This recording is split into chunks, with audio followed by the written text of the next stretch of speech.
Shalom. Thank you for listening to another episode of Theology in Under 10 Minutes, a podcast about life and culture and theology. This is Bible study for busy people. I'm doing this podcast for you, but I'm also doing this podcast for me. So I want to begin this podcast by reading Deuteronomy 10.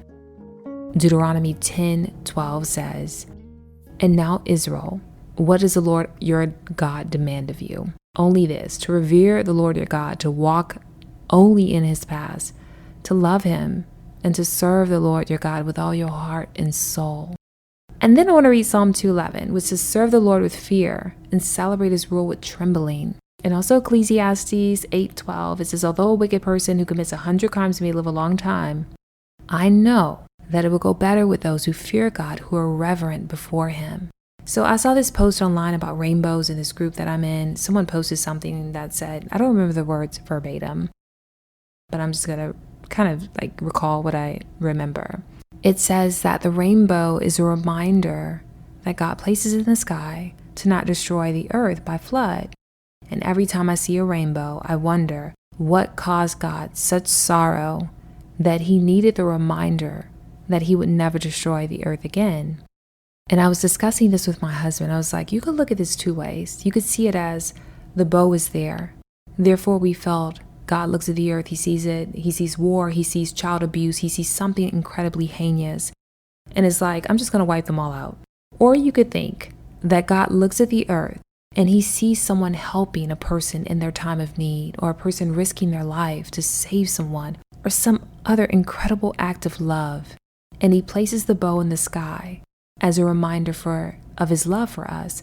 Because technically, the rainbow appeared after God was pleased with Noah and the sacrifice Noah made. The bow came after God blessed Noah and his family.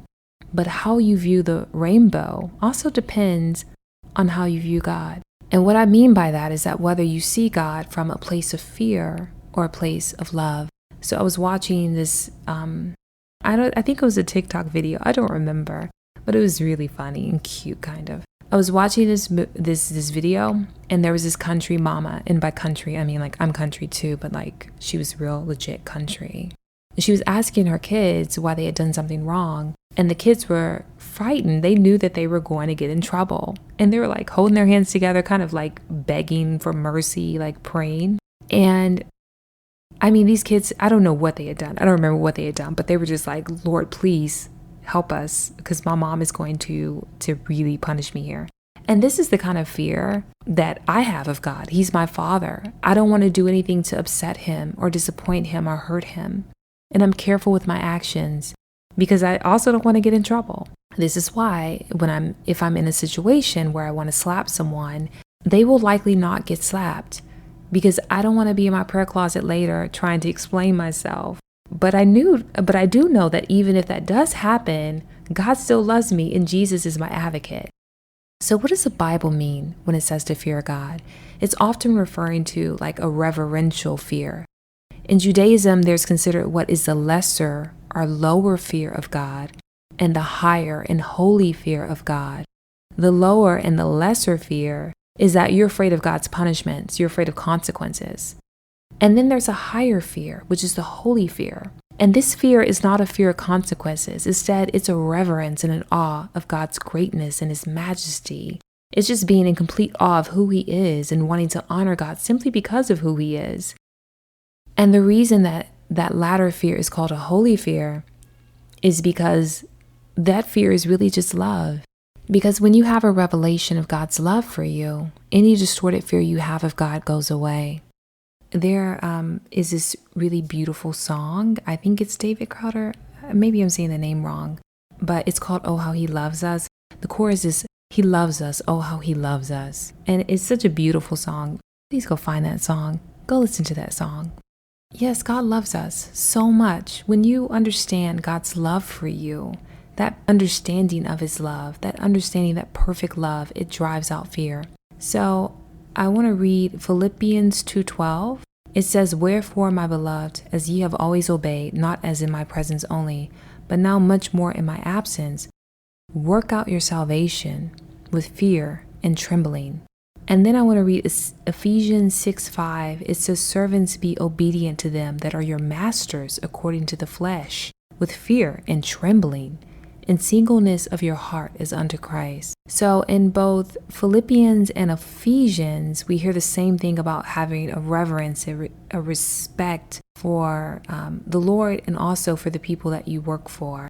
Except for in Philippians, he says, direct your fear and trembling towards your salvation. And to the Ephesians, the fear and trembling goes before the people you're serving. He wants them to respect and fear those in authority, to not only win favor for their own benefit, but to remember that they are ultimately working for Christ, and he is the true authority. But we know there's a huge difference between fearing man and fearing God.